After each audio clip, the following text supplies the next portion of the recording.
C'est Smart Prono et on se retrouve aujourd'hui pour le pronostic du jour. Alors, pas de foot, c'est NBA aujourd'hui. Pourquoi? Tout simplement parce que j'ai décidé d'arrêter de parier sur la Ligue des Nations. Voilà, beaucoup trop de surprises à mon goût. Enfin, voilà, t'as Gibraltar qui va pas de l'Arménie, l'Angleterre qui va pas de l'Espagne. Il y a même certains joueurs qui décident tout simplement de ne pas aller à leur match. Donc voilà, ça montre vraiment l'intérêt qu'ont les joueurs pour cette compétition. Et voilà, tout simplement pour moi, c'est pas assez safe. Donc, sauf vraiment bon feeling, j'arrête de parier sur cette compétition. Mais c'est pas grave, aujourd'hui NBA. Et on commence cette première journée avec Golden State contre Oklahoma City. Alors, donc je ne sais pas si vous y connaissez vraiment NBA. Pour faire simple, Golden State c'est vraiment très costaud, ok? Ok, ici, donc Oklahoma City c'est plutôt bon, mais ils ont quand même des blessés. Donc pourquoi Golden State c'est fort, je vais essayer de vous expliquer si vous vous y connaissez pas très bien. Comment je vais faire ça, moi? Donc, il faut savoir qu'il y a 5 postes donc, en NBA, enfin en basket de façon générale. On a le meneur, l'arrière, l'ailier fort et le pivot, qu'on numérote en général de 1 à 5.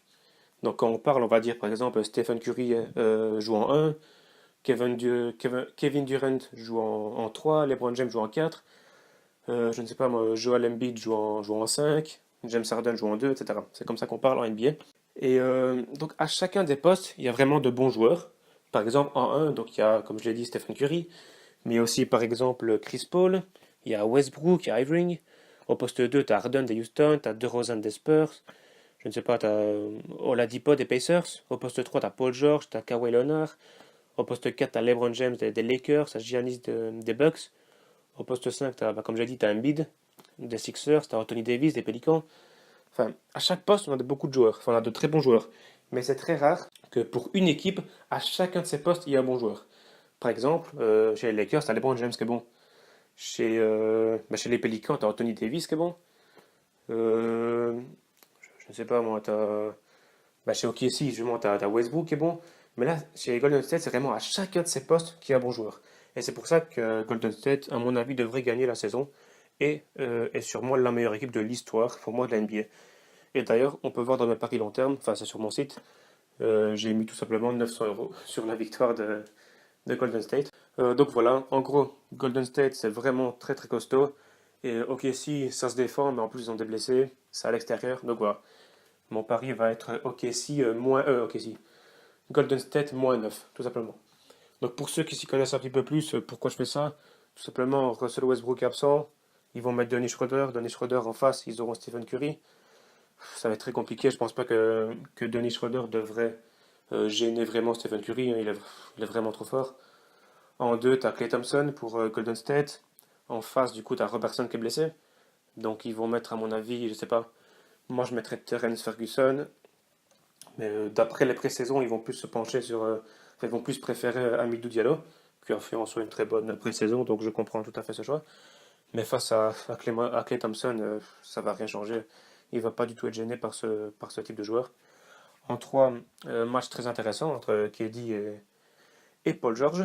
Là, ça va être intéressant, même je pense que Kevin Durant est un petit peu au-dessus quand même. En 4, là, ça va être l'enfer. En 4, tu as Draymond Green, alias Hulk, pour Golden State, qui devra attaquer donc sur. C'est qui en 4 encore? C'est Ferguson en 4. Je ne sais même plus c'est qui le 4 des Thunder. Non, Patterson, pardon. Donc Patterson devra attaquer justement sur Green et ça va être très très compliqué. Il a une envergure de 2,17 m. Il laisse traîner ses mains partout, c'est un enfer. Les numéros 4 vont passer vraiment une très mauvaise soirée. Surtout qu'ils n'ont pas beaucoup d'expérience, je pense, justement à ce poste-là. En 5, il y a encore un match intéressant. Donc Adams contre. Merde, ok, si. Non, ok, si, c'est Adams et c'est de Marcus Cousins normalement qui doit jouer en 5 chez Golden State, mais il est blessé, donc normalement ils vont mettre Jordan Bell à mon avis. Donc voilà, un match-up assez intéressant. Pour moi, Golden State est au-dessus, mais surtout c'est le banc qui va faire la différence. Voilà, même t'enlèves Curry, tu mets Livingston. Là du coup tu as des extérieurs qui ont tous plus de 2 mètres. T'enlèves Jordan Bell, tu peux mettre aussi Looney. Même le banc est extraordinaire, franchement. À un moment, on va faire une rotation. Si par exemple Dennis Schroeder sort avec, je sais pas, avec Paul George, ben voilà, ils feront des cartons à 28-12, quoi. Ça va être vraiment, vraiment cancer pour eux. Donc voilà. Pour moi, Golden State gagne. Golden State gagne facilement. Donc voilà, Golden State moins 9. Pour moi, la cote est à 1,60, il me semble. Ça se peut qu'elle ait baissé. Mais voilà, moi j'ai pris 1,60, donc je vais l'entrer dans ma banquerolle à 1,60. Voilà, merci à tous de m'avoir écouté et on se retrouve demain pour un nouveau pronostic. Ciao!